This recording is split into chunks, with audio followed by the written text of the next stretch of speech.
গাজায় নির্বিচারে ফিলিস্তিনিদের উপর হত্যাযজ্ঞ চালিয়ে যাচ্ছে ইসরায়েল।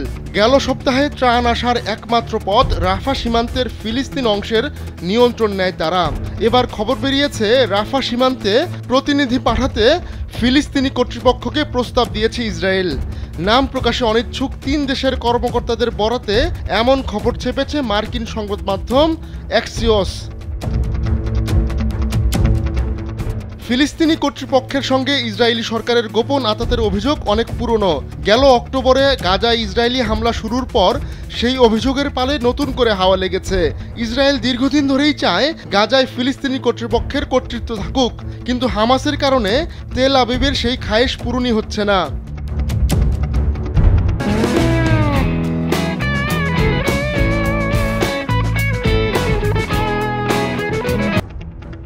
ইসরায়েলি সেনাবাহিনী গেল সোমবার রাফার সীমান্তের ফিলিস্তিনি অংশের নিয়ন্ত্রণ নেয়। এরপর ওই সীমান্ত বন্ধ করে দেয় ইসরায়েল। এমন অবস্থায় ইসরায়েল ও গাজার মধ্যবর্তী কেরেম শালোম ক্রসিং দিয়ে ত্রাণবাহী ট্রাক চলাচল বন্ধ করে দিয়েছে মিশর। কায়রোর দাবি, রাফা সীমান্ত থেকে ইসরায়েলি বাহিনী সরে গেলেই তারা ট্রাক যেতে দেবে। ইসরায়েলের সিনিয়র কর্মকর্তারা বলছেন তারা রাফার নিয়ন্ত্রণ ফিলিস্তিনিদের কাছে ছেড়ে দেওয়ার চেষ্টা চালিয়ে যাচ্ছে। তবে হামাস ঘেঁষা কাউকে ইসরায়েল চায় না বলেও জানিয়েছেন তারা। গেল সপ্তাহেই ইসরায়েলি কর্মকর্তারা প্রস্তাব দেন যে রাফা সীমান্তের পরিচালনায় ইসরায়েলি কর্তৃপক্ষের কর্মকর্তাদের সম্পৃক্ত করতে হবে। তবে ওই কর্মকর্তা ফিলিস্তিনি কর্তৃপক্ষের সদস্যের ভূমিকায় থাকতে পারবে না বলে শর্ত জুড়ে দেয় ইসরায়েল। অ্যাক্সিওস জানিয়েছে ইসরায়েলের এমন শর্তে তেলে বেগুনে জ্বলে উঠেছেন ফিলিস্তিনের প্রেসিডেন্ট মাহমুদ আব্বাস ও তার উপদেষ্টারা। তারা যুক্তরাষ্ট্র ও ইসরায়েলকে সাফ জানিয়ে দিয়েছেন যে আন্ডার কভার হিসেবে রাফা সীমান্তে দায়িত্ব পালন করতে পারবে না ফিলিস্তিনি কর্তৃপক্ষ।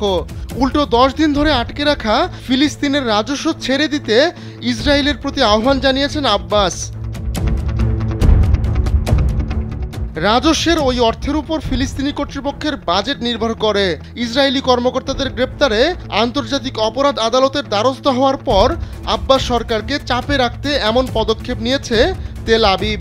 অবশ্য ওই বাজেটের অর্থ ছেড়ে দিলেও ফিলিস্তিনি কর্তৃপক্ষ তাদের কর্মকর্তাদের রাফা সীমান্তে পাঠাবে না, কারণ তাদের আশঙ্কা কর্মকর্তাদের হত্যা করতে পারে হামাস। আব্বাস সরকারও চায় রাফার নিয়ন্ত্রণ তাদের হাতে হস্তান্তর করা হোক, তবে সেটা তাদের পাশ কাটিয়ে ইসরায়েল ও মিশরের মধ্যে আলোচনার মাধ্যমে নয়, বরং তাদের রাজনৈতিক ভবিষ্যৎ নিশ্চিত করেই রাফার নিয়ন্ত্রণ চায় ফিলিস্তিনি কর্তৃপক্ষ। তেমন কিছুর ব্যাপারে ইসরায়েলের কাছ থেকে সবুজ সংকেত পেলে রাফায় কর্মকর্তা পাঠাতে আপত্তি নেই আব্বাসের। আহমদুল্লাহ শিকদার, কালবেলা ডেস্ক।